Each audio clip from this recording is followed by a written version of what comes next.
This case is marked by fear, uncertainty, and disturbing details that were overlooked until it was too late. It began with a photograph that quickly circulated across social media platforms.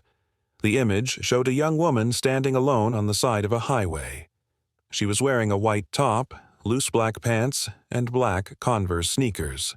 Her hair fell naturally over her shoulders. The caption attached to the photo was brief and unsettling. "Yes, it's real." The woman in the photo was Debani Escobar. Soon after the image spread online, it became clear that her family and friends would never see her alive again. What made the photograph so disturbing was not only what it showed, but what it represented.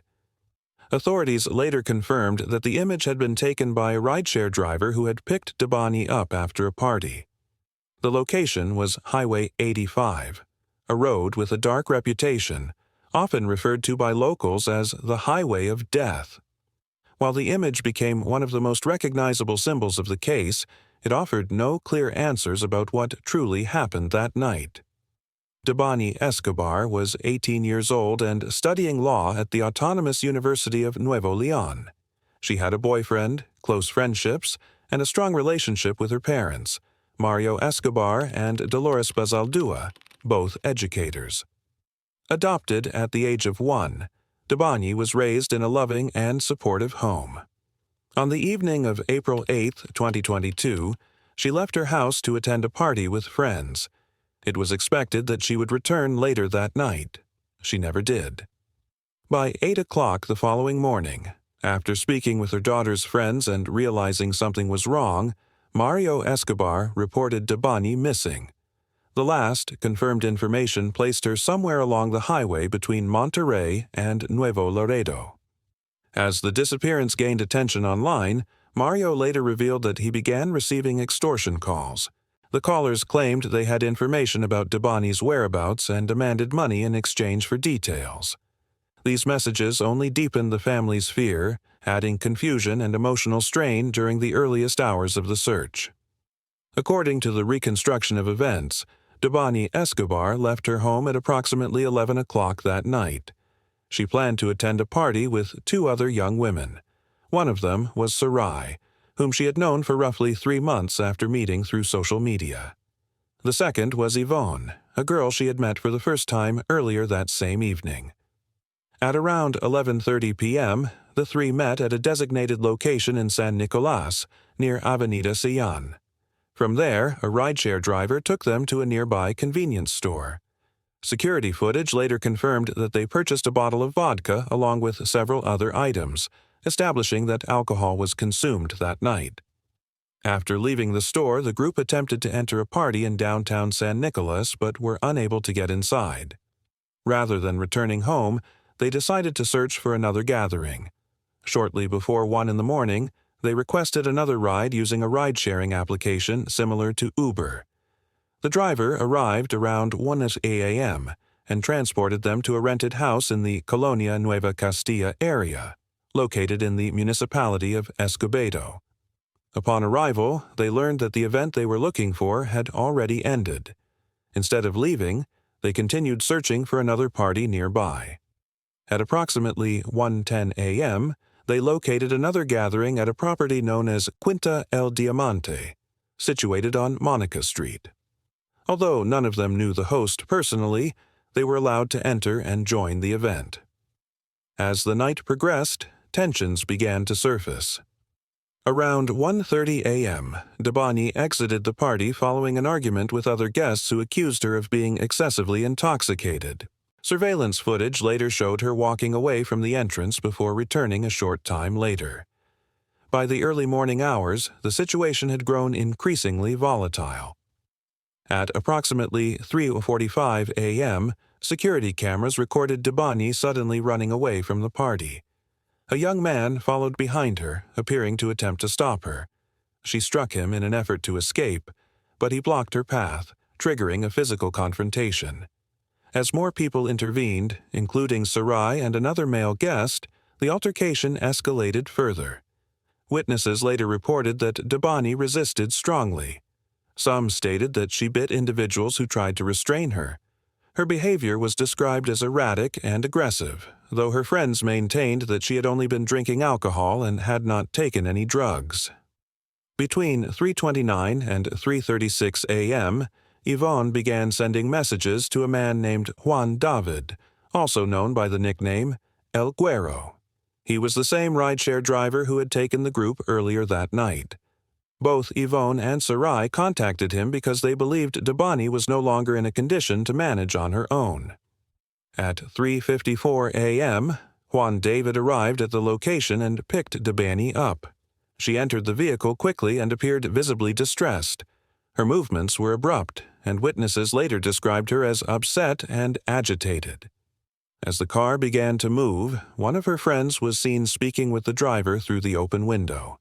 Shortly into the trip, Juan David realized that the address he had been given was incorrect.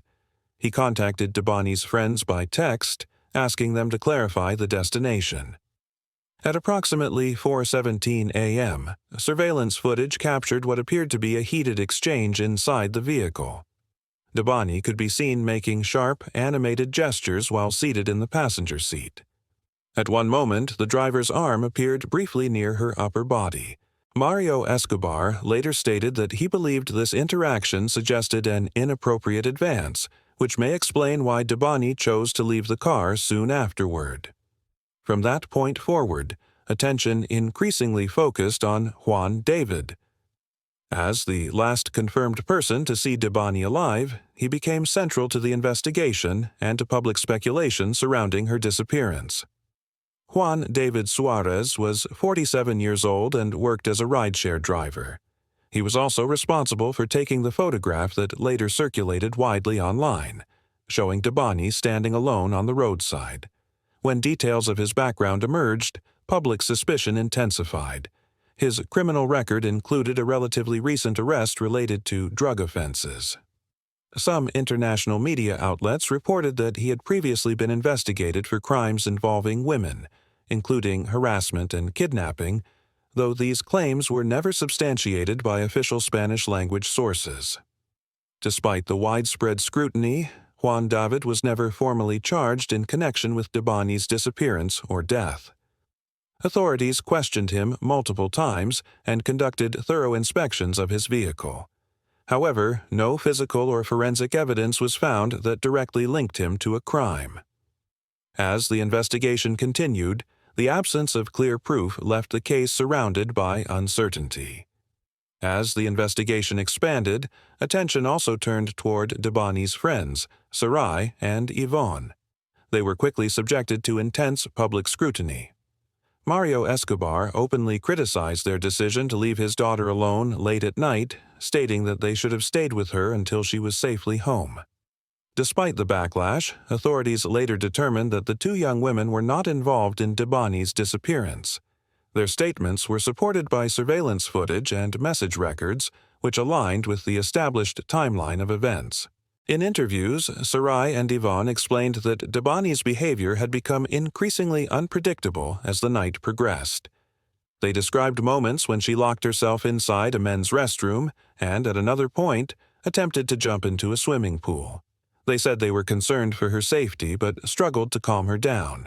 Because of this, they contacted Juan David, whose number they had saved earlier in the night, believing he could help get Debani home. According to them, Debani initially agreed but later refused assistance and insisted on being left alone. After repeated attempts to convince her failed, Sarai and Yvonne decided to leave in a separate vehicle. At approximately 3:59 a.m., they attempted to call Mario Escobar multiple times but received no response. Not knowing what else to do, they eventually left the area. As news of Debani's disappearance spread, Sarai and Yvonne faced severe public backlash. Online accusations escalated into threats, with many people blaming them for abandoning her.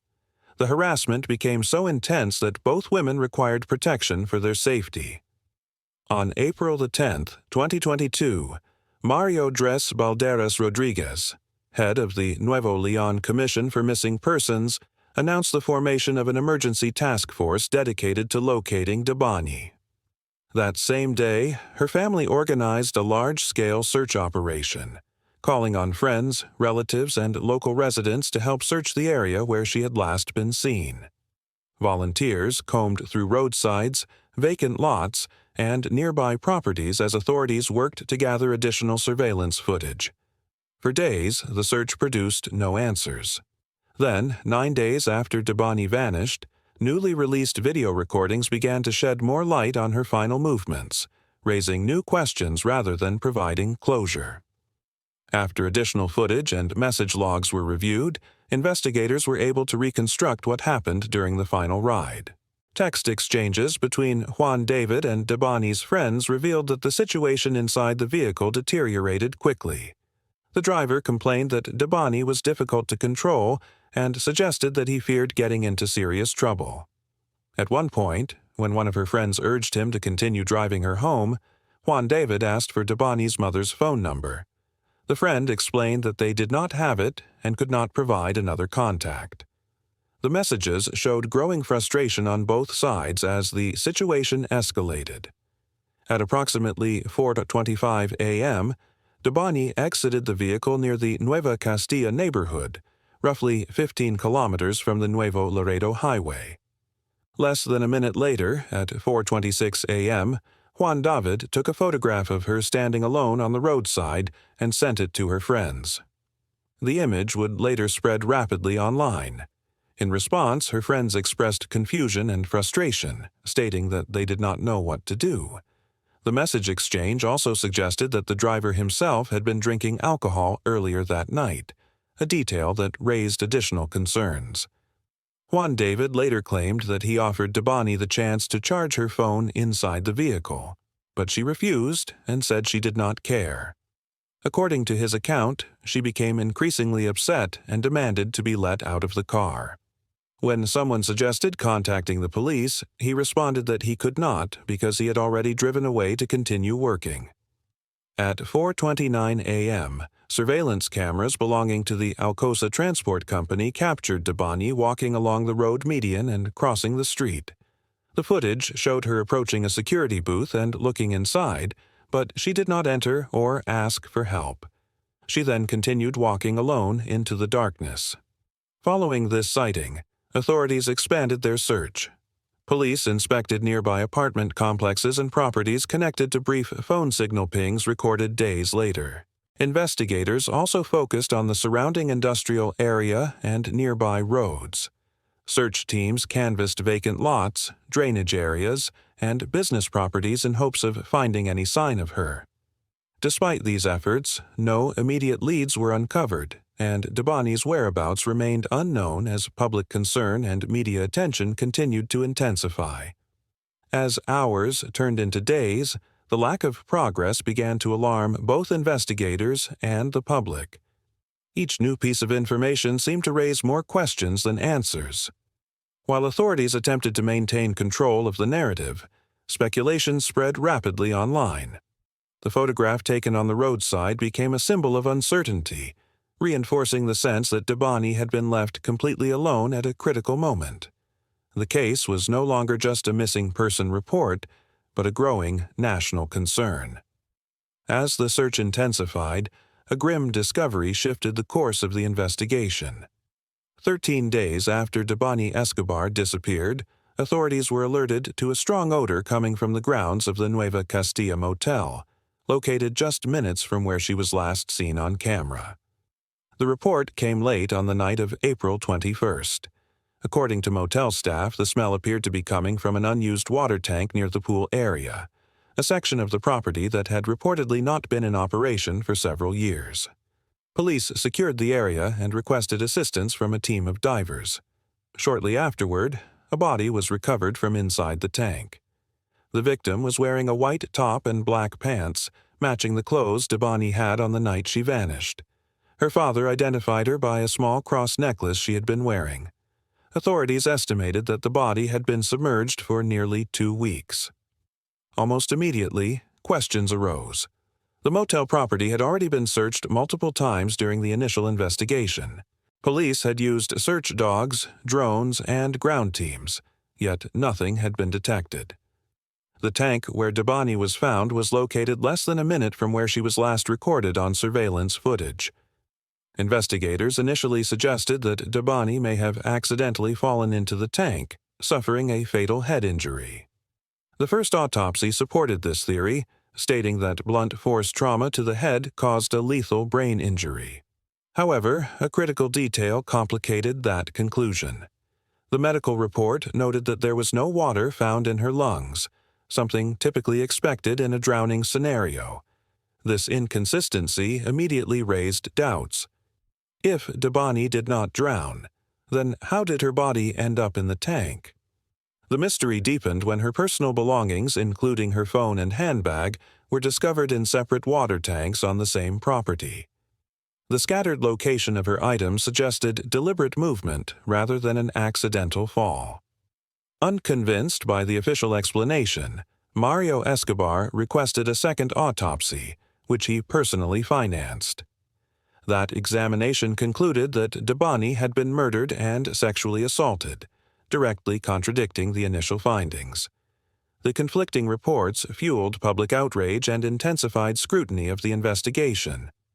What was meant to bring answers instead exposed deeper uncertainty, leaving investigators, the family, and the public with more questions than clarity. As public pressure mounted, further irregularities in the investigation began to surface. One of the most troubling developments involved the Nueva Castilla motel itself. After initially stating that their security cameras did not record footage and were only used for live monitoring, motel staff later turned over recorded video to authorities. This sudden reversal immediately raised suspicion. The newly released footage showed Debani on the motel grounds during the early morning hours. One video captured her near an abandoned restaurant beside the property at approximately 4:33 a.m. She appeared to be running, though it was unclear whether she was fleeing from someone or simply disoriented. Another recording from a toll booth camera showed her passing through the area around 4:35 a.m. Both videos were later found to be offset by 2 minutes due to incorrect system time settings. In all of the footage, Debani appeared alone. No other individuals were visible nearby. Her final confirmed appearance occurred at 4:56 a.m., when a camera recorded her walking toward the area where the water tanks were located. Before reaching them, she walked in a looping pattern, as if unsure of where to go. After that moment, she disappeared from view. The physical layout of the area raised even more questions. The section containing the tanks was enclosed by a high wall topped with barbed wire, with no obvious access points from the street. A second, shorter wall separated the tanks themselves. The distance from where Debani was last seen to the first tank was less than 12 meters. Investigators never fully explained how she accessed this restricted area or why she would have gone there voluntarily. No surveillance footage from the motel's front desk was ever released, despite claims that it was staffed and operational at the time. This omission fueled speculation that critical evidence may have been deleted, altered, or intentionally withheld. Public distrust grew as contradictions multiplied. The release of footage so late in the investigation, combined with earlier denials of its existence, suggested serious failures at best and deliberate obstruction at worst. Instead of bringing clarity, each new revelation deepened the mystery surrounding Debani's final moments and reinforced the belief that key pieces of the truth were still missing. As investigators continued reviewing evidence, additional discoveries only intensified doubts surrounding the case. 2 weeks after Debani's body was found, residents of a nearby apartment complex located in the Constitucion housing unit reported finding her identification card. The location was significant, as phone data had briefly pinged in that area days after her disappearance. However, authorities were unable to establish a direct connection between the ID card and any suspect.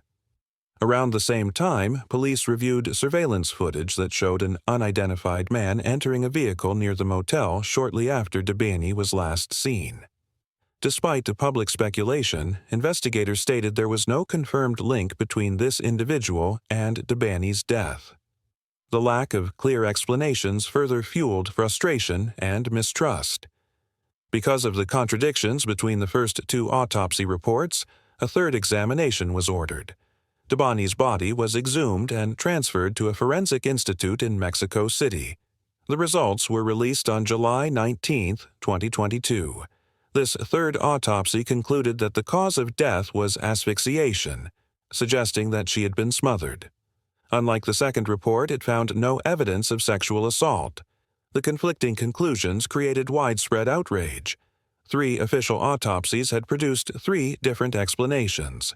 Rather than resolving the case, the medical findings deepened confusion and highlighted serious flaws in how the investigation was handled.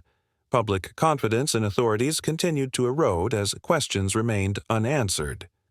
In January 2023, prosecutors announced that 2 employees of the Nueva Castilla motel had been formally charged with providing false statements and attempting to obstruct the investigation. The announcement confirmed long-standing suspicions that critical information had been withheld during the early stages of the case. Despite these charges, no arrests were made in connection with Debani's death. The motel itself became the subject of intense scrutiny. Months after Debani's body was discovered, human skeletal remains were found nearby, adding to the property's grim reputation. Local media began referring to it as the Motel of Death, a symbol of neglect, secrecy, and unanswered crimes. By this point, the case had become emblematic of deeper systemic failures. What began as a missing person investigation had evolved into a national scandal, exposing inconsistencies, delays, and a lack of accountability that many believed went far beyond a single tragedy.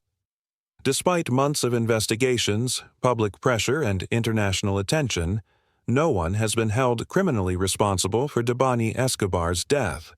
Her case remains officially unresolved. The unanswered questions continue to trouble both her family and the public. Where was she during the 13 days she was missing? Who placed her body inside a tank that had already been searched? And why were critical pieces of evidence delayed, denied, or contradicted? Debani's death quickly became a symbol of a much larger crisis. Across Nuevo León and throughout Mexico, cases of missing and murdered women have continued to rise. Many people saw the handling of her investigation as proof of deep institutional failures, where cases only receive urgency when public outrage forces action. The tragedy carries an especially bitter irony. Just weeks before she disappeared, Debani had participated in a women's march protesting gender-based violence. According to her father, she believed in standing up for others and demanding accountability. She joined the demonstration not out of fear, but out of conviction. In the end, Debani became a victim of the very violence she had marched against. Her story resonated far beyond her hometown, drawing comparisons to other high-profile cases involving young women found dead under mysterious circumstances in places that were supposed to be safe. The similarities fueled widespread anger and sorrow, as well as a growing demand for reform. Years later, the contradictions in her case remain unresolved. Surveillance footage appeared too late. Autopsy reports conflicted with one another. Witness accounts shifted. Each development seemed to generate more uncertainty rather than answers. For many, the case represents not just a single failure, but a pattern repeated across countless investigations. Debani Escobar was 18 years old. She had plans, ambitions, and a future that was abruptly taken from her. What remains is a case filled with silence where clarity should exist. Until the truth is fully uncovered, her story stands as a haunting reminder of how easily justice can be lost, and how many questions can remain unanswered when systems fail the people they are meant to protect.